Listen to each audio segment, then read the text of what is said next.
Bonjour à tous, j'espère que vous allez bien. Une journée mondiale de hijab. Oui, ça existe. Et c'est aujourd'hui le 1er février. Ce n'est pas la journée instituée par l'ONU, comme l'est le 8 mars, la journée internationale des droits des femmes, mais par l'international islamiste. Générique.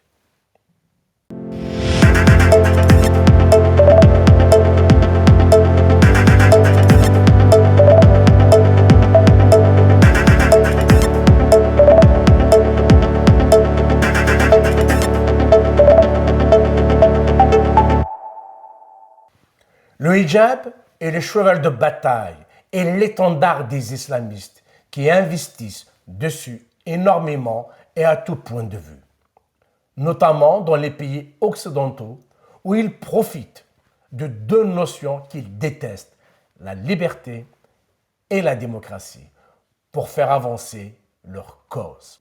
Dans des pays où les populations et les autorités font parfois montre d'une tolérance qui relève d'une telle naïveté, complètement à contre-courant du 8 mars institué par l'Organisation des Nations Unies comme la Journée internationale des droits des femmes, l'international islamiste a voulu faire comme un croche-pied au 8 mars en lançant pour le 1er février une journée mondiale de hijab.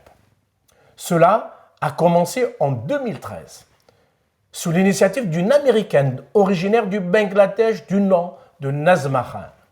On remarque tout de suite que cette idée n'est pas née dans un pays de dit monde musulman. D'ailleurs, même aujourd'hui, 13 ans plus tard, si vous cherchez, vous ne trouverez pas de traces sur la place publique ou dans les médias, pas même sur Internet de manière générale, ni sur les réseaux sociaux. En fait, cette journée mondiale du hijab est une opération artificielle, avec cependant un objectif réel. C'est un leurre qui a pour cible l'Occident chrétien ou l'Occident impie aux yeux des islamistes.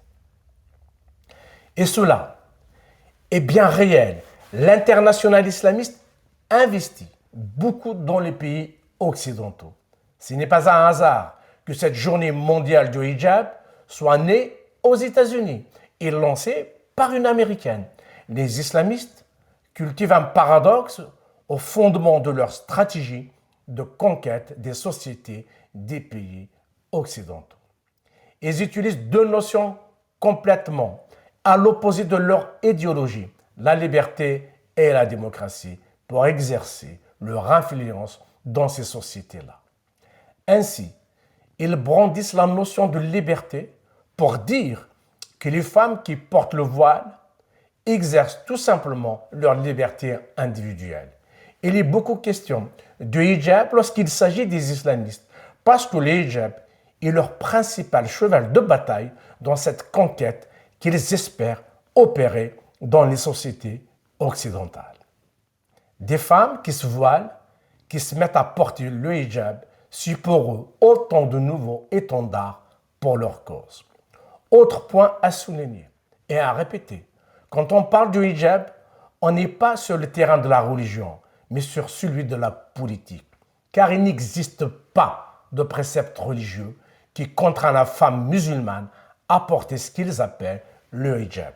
Le hijab est un uniforme islamiste. Il n'existe pas de tenue islamique. Je vous remercie de m'avoir écouté. Partagez cette vidéo, mettez un j'aime, commentez, cliquez sur la cloche. Abonnez-vous, prenez soin de vous et de vos proches. À très bientôt.